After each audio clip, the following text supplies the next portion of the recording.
The Los Angeles sky that night was as thick as a black fog hanging over the hospital, where red emergency lights swirled like a sign of fate that had just turned a corner with no return. Hope stepped out of the car, her eyes still shining with the light of someone about to enter a new chapter of happiness, but the ambulance siren crushed any sense of peace. She couldn't make sense of what was happening. Just minutes ago, Liam had texted to say he was on his way to her house to discuss the engagement party, and now his name was ringing over the intercom like a victim being wheeled into the ER. The air in the hospital was thick with the smell of antiseptic and blood, where Hope's every step felt like a slippery ground of fear. A doctor rushed by. A nurse administered CPR, a heart monitor throbbed its last beats. It was all programmed chaos, a series of errors nested within one another, an accident that no longer had the appearance of chance. Inside the operating room, Liam lay motionless, his body stretched out under the white light, his face pale as if his soul had left before the scalpel had even touched his skin. The doctors rushed, his heart stopping, then starting, then stopping again. Every attempt to revive him felt like a struggle between life and sin. In the next room, Daphne was brought in at the same time, blood running down her wrist like a mark of what she had just done. She no longer knew if she was awake or dreaming, only remembered the flash of the car's headlights, the sound of brakes tearing the air, then the sound of metal hitting flesh and bone. In that moment, she didn't think, didn't hesitate, only that anger had overcome reason, only that if she couldn't have him, she would destroy everything. When Hope got the call from the hospital, her voice was almost choked. She heard the sound of the ventilator, heard the nurse say that Liam was losing a lot of blood, heard Daphne also in critical condition. She raced to the hospital, her heart pounding like a drum. But when she got there, instead of finding her love waiting with a smile, she found a phone on the floor, the screen cracked, the messages still there, words that turned the happiness that was to come into being into a nightmare with no way out. You can't let her know. If you tell Hope, I'll kill you. I don't want you to marry her. Each word was like a knife carved into her brain, each message a shard of shattered trust. Hope stood there, her hands shaking, her lips moving soundlessly. The fluorescent lights reflected off her wet, glistening eyes, and in a moment, she understood that this accident was more than an accident. It was the result of things that had been simmering in the darkness for a long time. Daphne lay in a hospital bed a few rooms away, her face bandaged, but in her unconsciousness, she still whispered words no one wanted to hear. She remembered the last moment, when she saw Liam's car stop at the intersection, when his eyes slid across the rearview mirror, when the chaotic voices of desire and hatred echoed in her head. She was no longer herself. She only knew that she couldn't bear to see him go to Hope, couldn't accept that the man who had promised to leave everything had chosen to return to a future without her. The stab didn't just kill Liam, it killed the last shred of humanity in Daphne. Meanwhile, Hope stood in front of the operating room, no more tears left to cry, only a feeling of emptiness spreading through her. Images of Liam flashed through her mind like a broken movie, smiles, promises, mornings spent together, all now reduced to ashes. She tried to believe the accident was accidental, but as she held her phone, rereading each message, the truth gave her no way back. He had betrayed her, he had lied, and now his lies were staining her hands. She didn't know if she was hurting from losing him or from realizing that the man she was about to marry had never really belonged to her. The operating room shuddered with the sound of machines. A long beep, then silence. Outside, the red light went out, replaced by a heavy emptiness. Hope collapsed, her legs giving out, while a doctor walked out, eyes downcast, face grim. She didn't need to hear anything more, just see that slight shake of the head. Liam was dead. Her world collapsed in silence, and in the rubble, a cold question echoed. Can love survive when the truth is exposed in blood? Daphne woke up later, her body aching, her mind hazy. When she learned Liam was dead, she was silent for a long time, then burst into tears of laughter. She didn't know if it was pain or relief, because she had achieved what she dared not admit. If she couldn't have him, no one could. But that twisted joy lasted only a moment, because when she saw Hope enter, her eyes full of hatred, Daphne realized that death wasn't the end. It just opened the door to another form of payment, more fierce and slow. Hope didn't scream, didn't hit, didn't curse. She just stood there looking at the woman before her, who had taken away both the man she loved and her last illusion of happiness.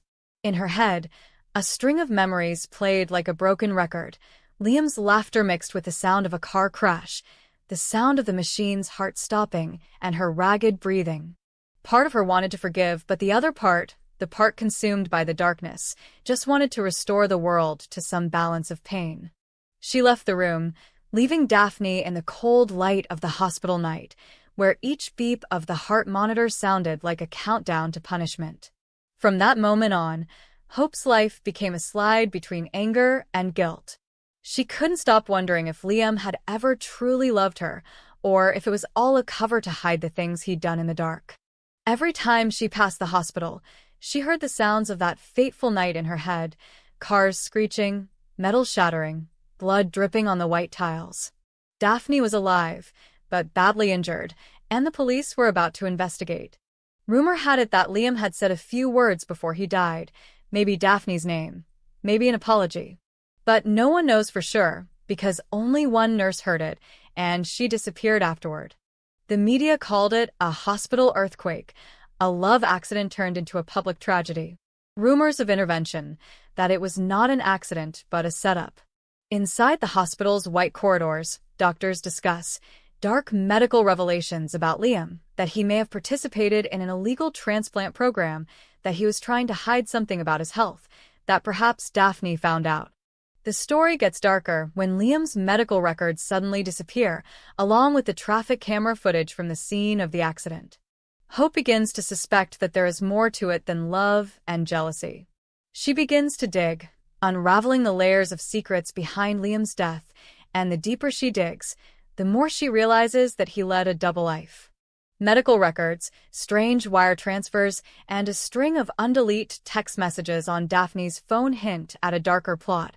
Perhaps Liam himself was participating in an illegal medical experiment, one he was never allowed to reveal. Daphne knows, and when he threatens her, things spiral out of control. In her grief, Hope begins to transform. She is no longer the soft-hearted woman who believed love could save all. She becomes cold, calculating, and dangerous. Her grief becomes motivation, and her loss becomes a fire that consumes what remains of her humanity. She begins stalking Daphne, going to the hospital every night, watching the woman who caused this tragedy slowly recover. But every step Hope takes brings her closer to Daphne.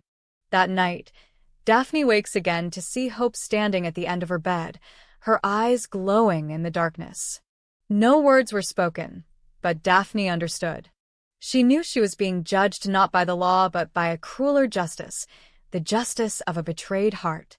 Hope did not kill her, did not destroy her, but simply stood and watched, as if to burn the image of her enemy into her soul, then turned and walked away.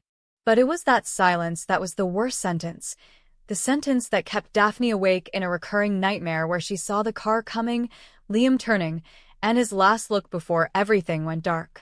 A week later, Hope received an unmarked envelope. Inside was a copy of Liam's medical records and a note scrawled, "It's just begun."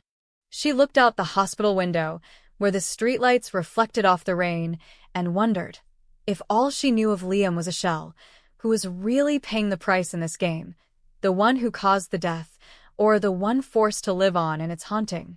Inside the hospital, the heart monitor hummed again, steady, emotionless, like the beat of an unsettled soul. And in the darkness of the endless hallway, a question slowly formed, cold as the wind whistling through a broken window. If love can make a person kill the one they love, can sin make the living choose death to be forgiven? The heart monitor stopped in a cold, straight line, the sound like a long, drawn-out slash through Hope's heart. She stood still in front of the emergency room window, her hands pressed against the damp glass where the doctors had just made their last attempt to save Liam. The white light of the room illuminated his pale face, his lips blue, and his hand fell limply from the bed. In that moment, Hope's world exploded into silence. No more voices, no more heartbeat, just the sound of her own ragged breathing mixed with the antiseptic smell rising in her throat. Liam was gone. No goodbye, no chance to ask why he betrayed her, why he lied, and why his death brought her so much pain and hatred. Daphne, in the next room, was saved after hours of surgery. She opened her eyes in the dim light, the smell of anesthesia lingering in her lungs. Her body ached, but it wasn't the wound that took her breath away, it was the knowledge that Liam was dead. She didn't know whether to laugh or cry. His death was both what she feared most and the result of her own actions. She wanted him to stop, wanted him to see her, but now he would never see anyone again. A twisted sense of triumph mixed with despair, a guilt that left her shaking and unable to move. Hope hadn't left the hospital yet. She sat on a bench in the hallway, her eyes staring blankly at the floor, where the neon lights cast a pale yellow like ashes. She didn't know whether to hate Liam more or Daphne. She couldn't forgive him for betraying her, but she couldn't shake the pain of knowing that the man who loved her was now just a cold memory. She remembered the way he smiled, the way he said her name, the way he held her hand and promised to protect her for the rest of her life. But now, all those promises were gone in the sound of ambulance sirens and dried blood. In the days that followed, Hope tried to move on, but every corner of the house reminded her of Liam. The living room where they had argued, the kitchen where he had made coffee in the morning, the jacket he had left on the chair that still smelled familiar. She walked through it all, as quiet as a thief through her own life. Inside her, two emotions were tearing at her soul, a rage that wanted justice for his death, and a grief that kept her from hating him completely. Daphne was released after 2 weeks, but news of her spread everywhere. The media hounded her, the police investigated, the people were outraged. She became a symbol of guilt, the perpetrator of the death of a media hero, the victim of her own jealousy. But to Hope, Daphne was more than just a culprit. She was a window into a new abyss inside her mind. Hope saw in Daphne not only a killer, but also a mirror of her own weakness, a woman so obsessed with love that she lost herself. One rainy night, Hope went to the hospital where Daphne was being monitored. She stood outside the door, looking through the glass, seeing Daphne sitting silently, her eyes staring blankly at her bandaged hands. The dim light of the hospital room reflected on her face, causing Hope to suddenly feel something like pity, not because Daphne deserved forgiveness, but because she had imprisoned herself in her own guilt. Hope knew that no court sentence could hurt Daphne more than her own conscience. But as she turned to leave, Hope paused. Part of her still wanted to know the ultimate truth, what really happened that night of the accident. Did Daphne really mean it, or was it just the crazy outburst of a betrayed woman? And if Liam was also at fault, was he worthy of the love she once felt? The police found a traffic camera, but the footage was partially erased. All that could be seen was 2 cars approaching each other, then a horrific collision. The police said there was not enough evidence to determine it was intentional. Daphne would be tried, but she was likely to escape murder due to temporary loss of mental control. Hope heard that and smiled coldly. Loss of control. Those 2 simple words were enough to erase the life of the person she loved and bury her heart in the ashes of guilt. Time passed, but Hope could not sleep. She began to have nightmares, seeing Liam standing at the end of the hospital hallway, his eyes wide open, his bloody hand reaching out to her, as if calling her name but unable to make a sound. Every time she woke, she heard the screech of tires, the crunch of metal, the sound of her heart pounding in fear. She knew those nightmares weren't just imagination. They were her way of taking revenge for her sins, because even though they didn't cause death, she had been suspicious, had been cold, had let the distance between them grow until tragedy struck. Daphne changed too. After being discharged from the hospital, she lived quietly, away from the light, but every time she looked in the mirror, she only saw Liam's image in her eyes. Wherever she went, she felt someone was watching. There were nights when she heard footsteps behind her, soft breathing in her ear, and when she turned around, she saw only darkness. Was it Liam, or just a guilty person's hallucination? One day, Hope received an anonymous letter. Inside was a copy of the medical report, showing that Liam had suffered internal injuries before the crash, possibly from an attack. The last note, handwritten, read, "The accident is not the beginning, but the end of a secret." Hope looked at the words and felt a chill down her spine. Was there someone else in this story? Someone who had pushed everything to tragedy? As night fell over the city, Hope stood before Liam's grave, holding a bouquet of white flowers. The wind blew through the trees, the leaves rustling like unspoken words. She stopped crying, because her tears had run out. There was only a cruel emptiness in her heart, between love and hate, between justice and sin, no clear line anymore. Daphne, on the other side of the city, sat on the bed in her dark apartment, listening to the rain pounding against the glass. She closed her eyes, trying to block out the image of Liam, but the more she tried to forget, the more it seared into her. She knew she had survived not to be forgiven, but to endure the longest punishment of all, existence. On the old hospital wall, the lights flickered like a dying heartbeat. And in that silence, the final question remained unanswered. Was Liam's death the end of a love gone wrong, or just the beginning of a chain of sins from which neither Hope nor Daphne would ever escape?